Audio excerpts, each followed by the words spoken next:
Hello दोस्त, हरिओम। किरण family में आपका स्वागत है। श्रीमद् भागवत महापुराण पढ़ने जा रहे हैं। श्री गणेशाय नमः। ओम भूर्भुवः स्वः तत्सवितुर्वरेण्यं भर्गो देवस्य धीमहि धियो यो नः प्रचोदयात्।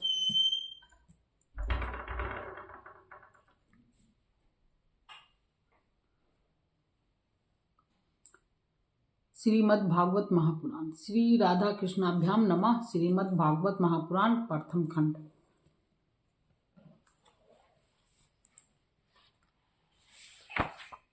अष्टम अध्याय तक इस प्रथम खंड में है, उसके बाद द्वितीय खंड में है। सप्तम अध्याय पढ़ रहे हैं।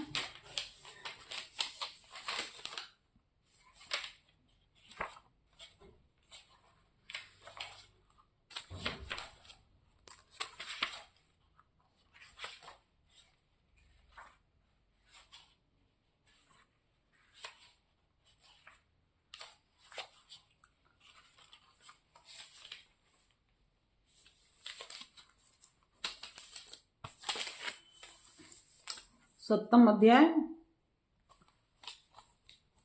सप्तम स्कंद अतः दसवां अध्याय। दसवां अध्याय प्रहलाद जी के राज्याभिषेक और त्रिपुर दहन की कथा। नारद जी कहते हैं, प्रहलाद जी ने बालक होने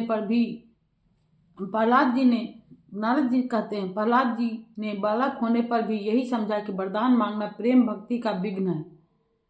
इसलिए कुछ मुस्कुराते हुए भगवान से बोले। प्रहलाद जी ने कहा, प्रभु, मैं जन्म से ही विषय भोगों से आसक्त हूँ। अब मुझे इन वरों के द्वारा आप लुभाइए नहीं। मैं उन भोगों के संग से डरकर उनके द्वारा होने वाली तीव्र वेदना का अनुभव कर उनसे छूटने की अभिलाषा से ही आपकी शरण में आया हूँ। भगवान, मुझमें भक्त के लक्षण है या नहीं, यह जानने के लिए आपने अपने भक्त को वरदान मांगने की ओर प्रेरित किया है। यह विषय भोग हृदय के गांठ को और भी मजबूत करने वाले तथा बार बार जन्म मृत्यु के चक्कर में डालने वाले हैं। जगत गुरु, परीक्षा के सिवा ऐसा कहने का और कोई कारण नहीं दिखता, क्योंकि आप परम दयालु हैं। अपने भक्तों को भोगे में फंसाने वाला वर कैसे दे सकते हैं? आपसे जो सेवक आपकी कामनाएं पूर्ण करना चाहता है वह सेवक नहीं, वह तो लेन देन करने वाला निरा बनिया है। जो स्वामी से अपनी कामनाओं की पूर्ति चाहता है वह सेवक नहीं, और जो सेवक से सेवा कराने के लिए, उसका स्वामी बनने के लिए उसकी कामनाएं पूर्ण करता है वह स्वामी नहीं। मैं आपका निष्काम सेवक हूँ और आप मेरे निरपेक्ष स्वामी हैं। जैसे राजा और उसके सेवक का प्रयोजन व स्वामी सेवक का संबंध रहता है, वैसा तो मेरा और आपका संबंध है नहीं। मेरे वरदानी शिरोमणि स्वामी, यदि आप मुझसे मुँह मांगा वर देना ही चाहते हैं तो यह वर दीजिए कि मेरे हृदय में कभी किसी कामना का बीज अंकुरित ही ना हो।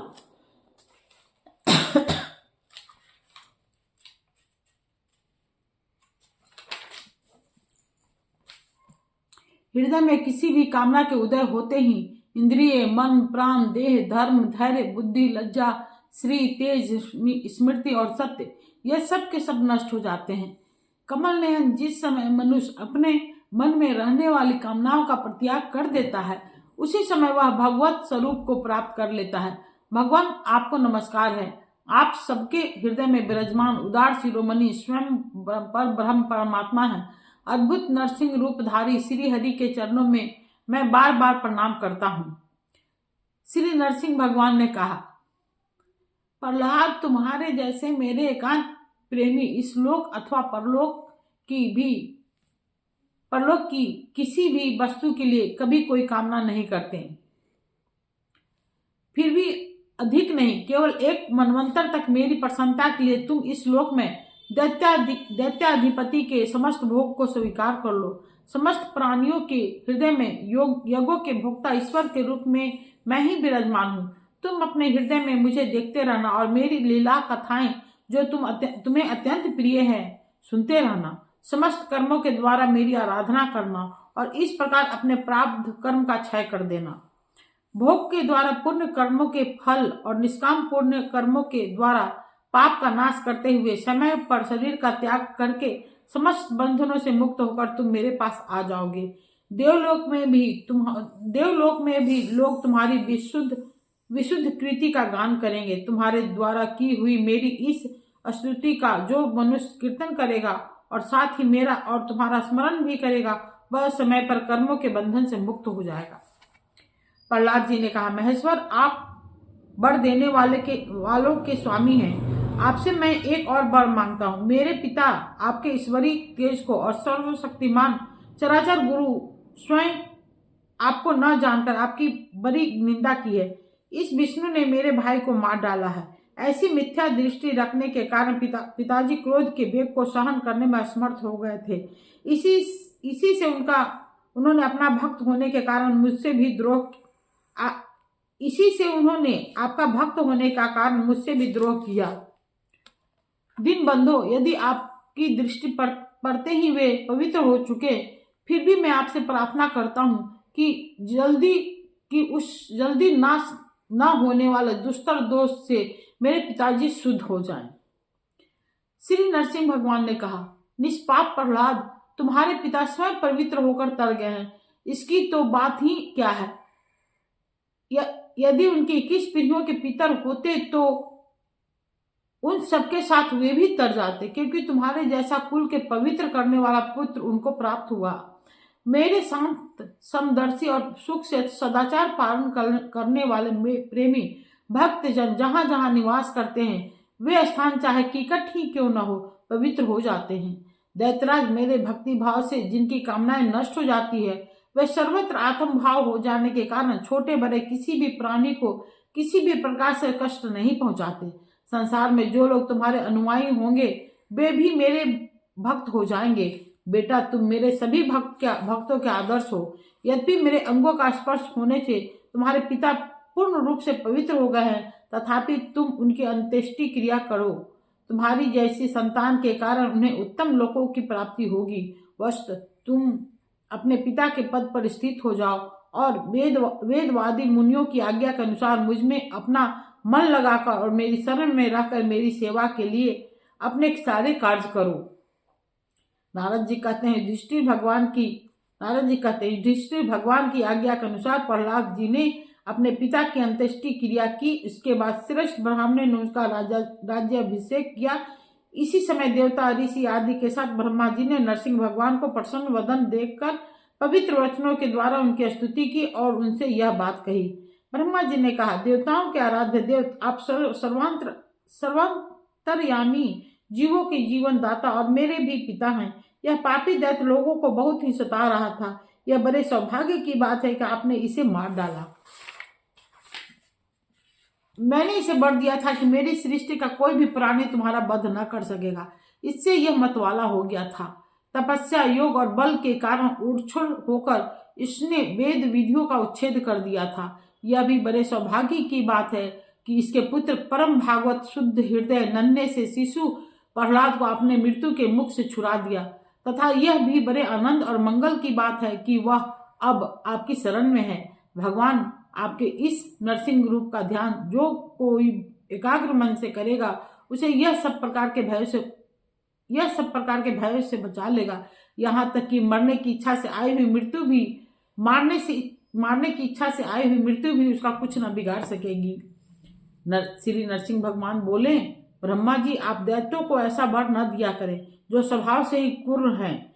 उनको दिया हुआ वर तो वैसा ही है जैसे सांपों को दूध पिलाना। नारद जी कहते हैं, युधिष्ठिर, नरसिंह भगवान इतना कहकर और ब्रह्मा जी के द्वारा की हुई पूजा को स्वीकार करके वहीं अंतर्धान समस्त प्राणियों के लिए अदृश्य हो गए। इसके बाद प्रहलाद जी ने भगवत स्वरूप ब्रह्मा, शंकर की तथा प्रजापति और देवताओं की पूजा करके उन्हें माथा टेक कर प्रणाम किया। तब शुक्राचार्य आदि मुनियों के साथ ब्रह्मा जी ने प्रहलाद को समस्त दानव और दैत्यों का अधिपति बना दिया। फिर ब्रह्मा आदि देवता ने प्रहलाद जी का अभिनंदन किया और उन्हें शुभ आशीर्वाद दिए। प्रहलाद जी ने भी यथा योग सबका सत्कार किया और वे लोग अपने अपने लोकों को चले गए। युधिष्ठिर, इस प्रकार भगवान के वे दोनों पार्षद जय और विजय दिति के पुत्र दैत्य हो गए थे। वे भगवान से वैर भाव रखते थे। उनके हृदय में रहने वाले भगवान ने उनका उद्धार करने के लिए उन्हें मार डाला।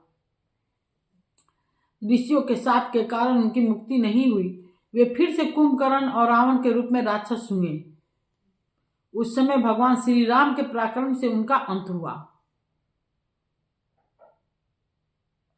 हिरण्याक्ष और हिरण्यकशिपु, रावण कुंभकर्ण और रावण के रूप में जन्म हुए थे। ऋषियों के साथ 3 जन्म होना था ना, तो पहला जन्म युवा, दूसरा जन्म कुंभकर्ण रावण। उस समय भगवान श्री राम के पराक्रम से उनका अंत हुआ। युद्ध में भगवान राम के बाणों से उनका कलेजा फट गया। वहीं परे परे पूर्व जन्म की भांति भगवान का स्मरण करते करते उन्होंने अपने शरीर छोड़े। वही अब इस युग में शिशुपाल और दंतवक्त्र के रूप में पैदा हुए थे। भगवान के प्रति वैर भाव होने के कारण तुम्हारे सामने ही वे उसमें समा गए। युधिष्ठिर श्री कृष्ण से शत्रुता रखने वाले सभी राजा अंत समय में श्री कृष्ण के स्मरण से तद्रुप होकर उनके पूर्वकृत पापों से सदा के लिए मुक्त हो गए। जैसे भृंगी के द्वारा पकड़ा हुआ कीड़ा भय से ही उसका स्वरूप प्राप्त कर लेता है, जिस प्रकार भगवान के प्यारे भक्त अपनी भेदभाव रहित अनन्य भक्ति के द्वारा भगवत स्वरूप को प्राप्त कर लेते हैं, वैसे ही शिशुपाल आदि नरपति भी भगवान के वैर भाव जनित अनन्य चिंतन से भगवान के सारूप्य को प्राप्त हो गए। युधिष्ठिर, तुमने मुझे पूछा था कि भगवान से द्वेष करने वाले शिशुपाल आदि को उनके सारूप्य की प्राप्ति कैसे हुई। उसका उत्तर मैंने तुम्हें दे दिया। ब्राह्मण देव परमात्मा श्री कृष्ण का यह परम पवित्र अवतार चरित्र है। इसमें हिरण्याक्ष और हिरण्यकशिपु इन दोनों दैत्यों का वध का वर्णन है। इस प्रसंग में भगवान के परम भक्त प्रहलाद का चरित्र, भक्ति, ज्ञान, वैराग और संसार की सृष्टि, स्थिति और प्रलय के स्वामी श्री हरि के यथार्थ स्वरूप तथा उनके दिव्य गुण एवं लीलाओं का वर्णन है। इस आख्यान में देवता और दैत्यों के पदों में काल क्रम से जो महान परिवर्तन होता है उसका भी निरूपण किया गया है। जिसके द्वारा भगवान की प्राप्ति होती है उस भागवत धर्म का भी वर्णन है। अध्यात्म के संबंध में भी सभी जानने योग्य बातें इसमें हैं। भगवान के पराक्रम से पूर्ण इस पवित्र आख्यान को जो कोई पुरुष श्रद्धा से कीर्तन करता और सुनता है वह क्रम बंधन से मुक्त हो जाता है।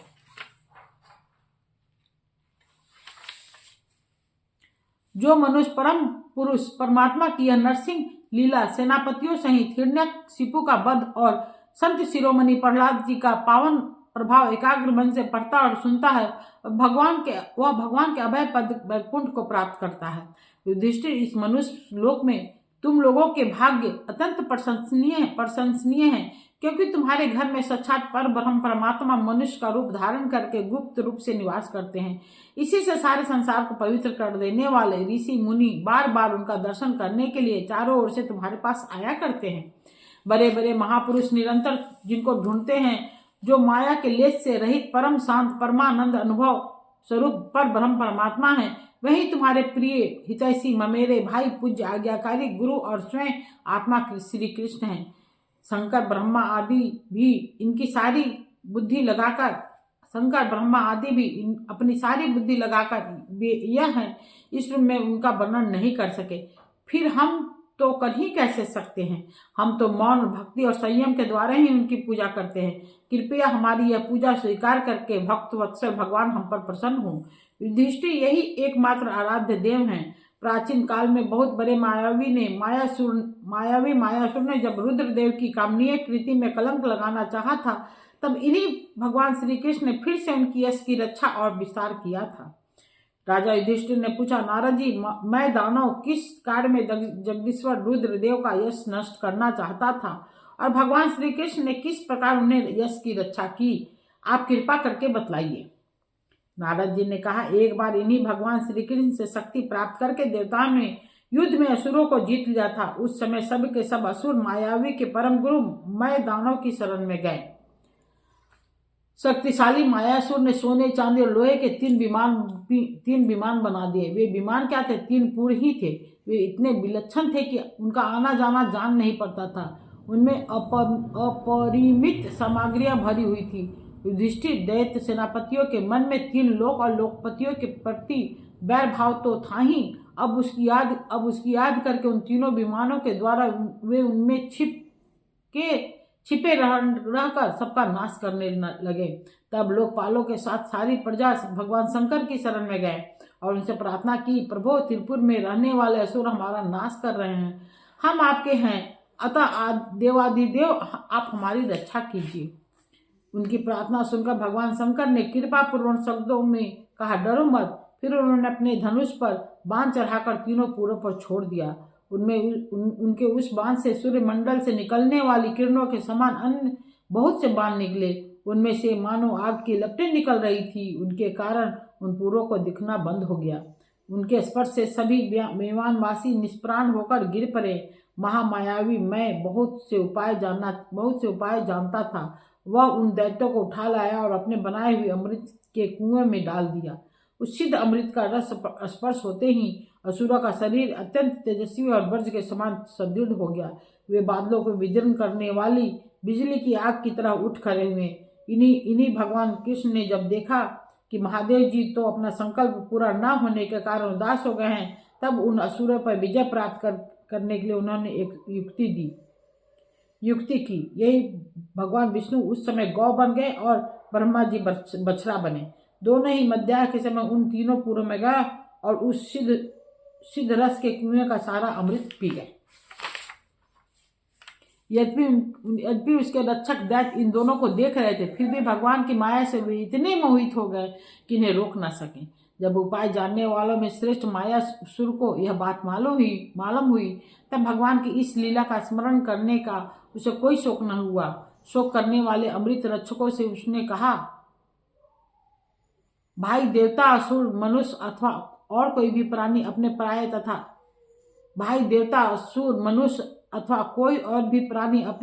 अपने पराये अथवा दोनों के लिए जो प्रारब्ध का विधान है उसे मिटा नहीं सकता। जो होना था हो गया, शोक करके क्या करना। इसके बाद भगवान श्री कृष्ण ने अपनी शक्ति के द्वारा भगवान शंकर की युद्ध की सामग्री तैयार की। उन्होंने धर्म से रथ, ज्ञान से सारथी, वैराग से ध्वजा, ऐश्वर्य से घोड़े, तपस्या से धनुष, विद्या से कवच, क्रिया से बाण और अपनी अन्य शक्तियों से अन्य वस्तुओं का निर्माण किया। इन सामग्रियों से सज धज कर भगवान शंकर रथ पर सवार हुए एवं धनुष बाण धारण किया। भगवान शंकर ने अभिजीत मुहूर्त में धनुष का बाण चढ़ाया और उन तीनों दुर्भेद विमानों को भस्म कर दिया। युधिष्ठिर उसी समय स्वर्ग में दुदुभिया बजने लगी। सैकड़ों विमानों की भीड़ लग गई। देवता, ऋषि, पितर और सिद्धेश्वर आनंद से जय जयकार करते हुए पुष्पों की वर्षा करने लगे। अप्सराएं नाचने और गाने लगी। युधिष्ठिर इस प्रकार उन तीनों पुरों को जलाकर भगवान शंकर ने पुरारी की पदवी प्राप्त की और ब्रह्मादिकों की स्तुति सुनते हुए अपने धाम को चले गए। आत्म स्वरूप जगत गुरु भगवान श्री कृष्ण इस प्रकार अपनी माया से जो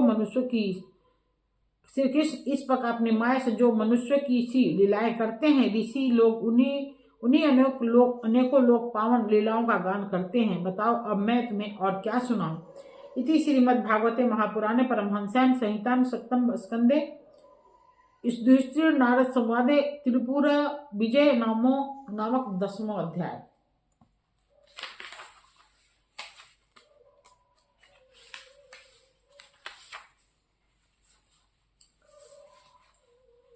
अथेकादशो अध्याय। मानव धर्म, वर्ण धर्म और स्त्री धर्म का निरूपण। श्री सुखदेव जी कहते हैं, भगवान मैं प्रहलाद जी के साधु समाज में सम्मानित पवित्र सुनकर संत शिरोमणि युधिष्ठिर को बड़ा आनंद हुआ। उन्होंने नारद जी से और भी पूछा। युधिष्ठिर ने कहा, भगवान अब मैं वर्ण और आश्रम के सदाचार के साथ मनुष्य के सनातन धर्म का श्रवण करना चाहता हूँ, क्योंकि धर्म से ही मनुष्य को ज्ञान, भगवत प्रेम और साक्षात परम पुरुष भगवान की प्राप्ति होती है। आप स्वयं प्रजापति ब्रह्मा जी के पुत्र हैं और नारद जी आपकी तपस्या, योग एवं समाधि के कारण वे अपने दूसरे पुत्रों की अपेक्षा आपका अधिक सम्मान भी करते हैं। आपके समान नारायण, परायण, दयालु, सदाचारी और शांत ब्राह्मण धर्म के गुप्त रहस्य को जैसा यथार्थ रूप से जानते हैं, दूसरे लोग ऐसा नहीं जानते। नारद जी ने कहा, युधिष्ठिर, अजन्मा भगवान ही समस्त धर्मों के मूल कारण हैं। वही प्रभु चराचर जगत के कल्याण के लिए धर्म और दक्ष पुत्री मूर्ति के द्वारा अपने अंश से अवतीर्ण होकर वद्रिका आश्रम में तपस्या कर रहे हैं। उन नारायण भगवान को नमस्कार करके उन्हीं के मुख से सुने हुए सनातन धर्म का मैं वर्णन करता हूँ। युधिष्ठिर सर्व वेद स्वरूप भगवान श्री हरि, उनका तत्व जानने वाले महर्षियों की स्मृतियां और जिससे आत्मग्लानि ना होकर आत्म प्रसाद की उपलब्धि हो, वह कर्म धर्म के मूल है। युधिष्ठिर, धर्म के ये 30 लक्षण शास्त्रों में कहे गए हैं। सत्य, दया, तपस्या, शौच, तितिक्षा, उचित अनुचित का विचार, मन का संयम, इंद्रियों का संयम, अहिंसा, ब्रह्मचर्य, त्याग, स्वाध्याय, सरलता, संतोष, समदर्शी, महात्माओं की सेवा, धीरे धीरे सांसारिक भोगों की चेष्टा से निवृत्ति, मनुष्य के अभिमानपूर्ण प्रयत्नों का फल उल्टा ही होता है, ऐसा विचार, मौन, आत्मचिंतन, प्राणियों का अन्न आदि का यथा योग विभाजन, उनमें और विशेष करके मनुष्य में अपने आत्मा तथा इष्ट देव का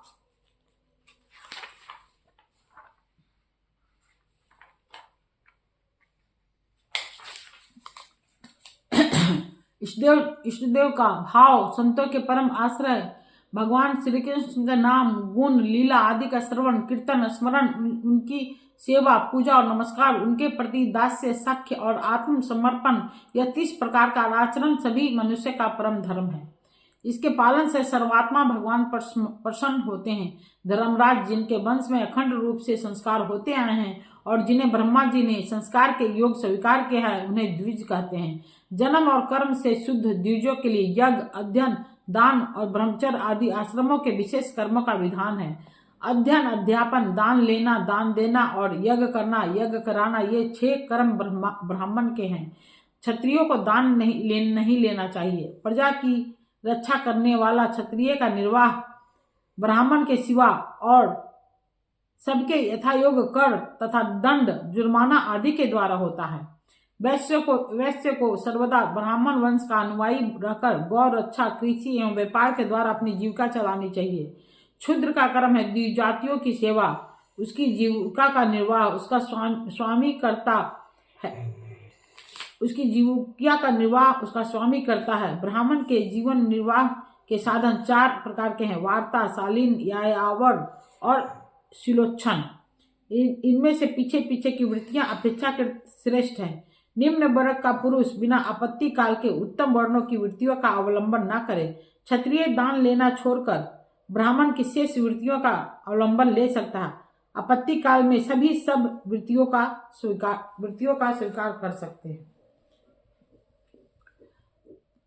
श्रित, अमृत, मृत, परमित और सत्यानृत, इनमें से किसी भी वृत्ति का आश्रय लें, परंतु समान वृत्ति का आलंबन कभी न करें। बाजार में पड़े हुए अन्न उच्च तथा खेतों में पड़े हुए अन्न सिल को बीनकर सिलोच्छ वृत्ति से जीवन निर्वाह करना श्रेष्ठ है। बिना मांगे जो कुछ मिल जाए उसी से आयाचित शालीन वृत्ति के द्वारा जीवन निर्वाह करना अमृत है। नित्य मांग कर लाना अर्थात यावर वृत्ति के द्वारा जीवन यापन करना मृत है। कृषि आदि के द्वारा वार्ता वृत्ति से जीवन निर्वाह करना प्रमृत है। वाणिज्य सत्यानृत है और निम्न वर्ग की सेवा करना स्वान वृत्ति है। ब्राह्मण और क्षत्रियों को इस अंतिम निंदित वृत्ति का कभी आश्रय नहीं लेना चाहिए, क्योंकि ब्राह्मण सर्ववेदमय और क्षत्रिय राजा सर्वदेवमय है। शम, दम, तप, शौच, संतोष, क्षमा, सरलता, ज्ञान, दया, भगवत परायणता और सत्य ये ब्राह्मण के लक्षण हैं। युद्ध में उत्साह, वीरता, धीरता, तेजस्विता, त्याग, मनोजय, क्षमा, ब्राह्मणों के प्रति भक्ति, अनुग्रह और प्रजा की रक्षा करना ये क्षत्रिय के लक्षण हैं।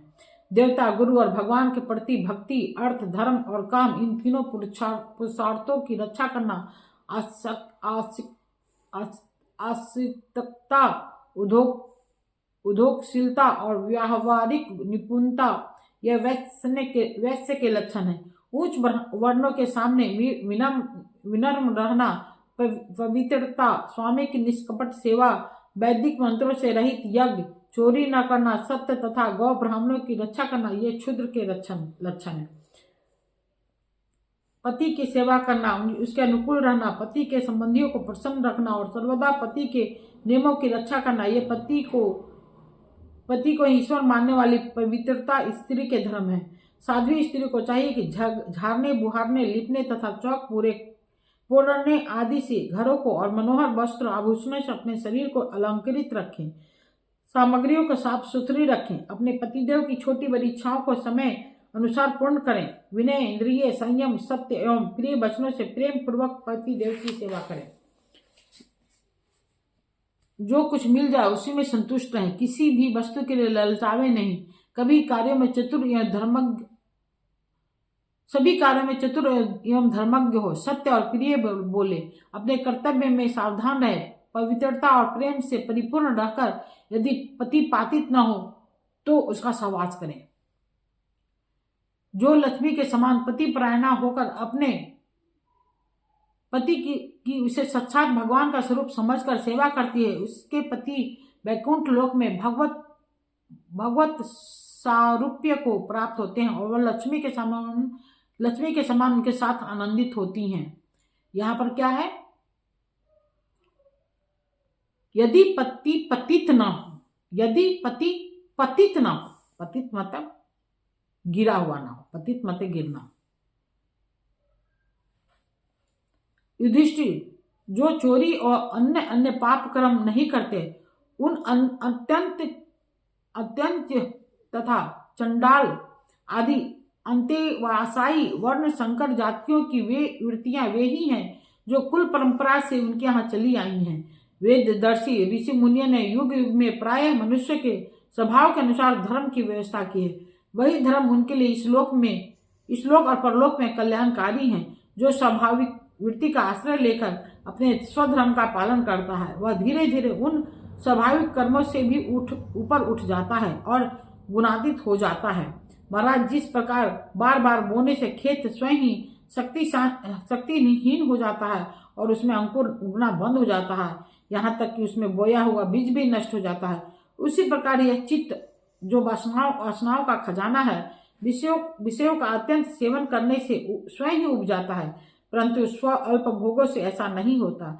जैसे एक एक बूंद घी डालने से आग नहीं बुझती, परंतु एक ही साथ अधिक घी पड़ जाए तो वह बुझ जाती है। जिस पुरुष के वर्ण को बतलाने वाले जो लक्षण कहा गया है, वह यदि दूसरे वर्ण में भी मिले तो उसे भी उसी वर्ण का समझना चाहिए। इति श्रीमद्भागवते महापुराणे परमहंस्यां संहितां सप्तम स्कंदे युधिष्ठिर नारद संवादे सदाचार निर्णयो नामे का 10वां अध्याय।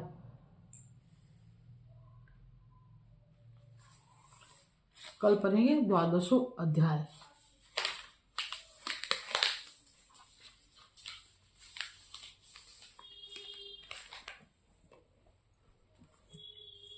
ओम भूर्भुवः स्वः तत्सवितुर्वरेण्यं भर्गो देवस्य धीमहि धियो यो न प्रचोदयात्। ठीक है दोस्त, हरि ओम।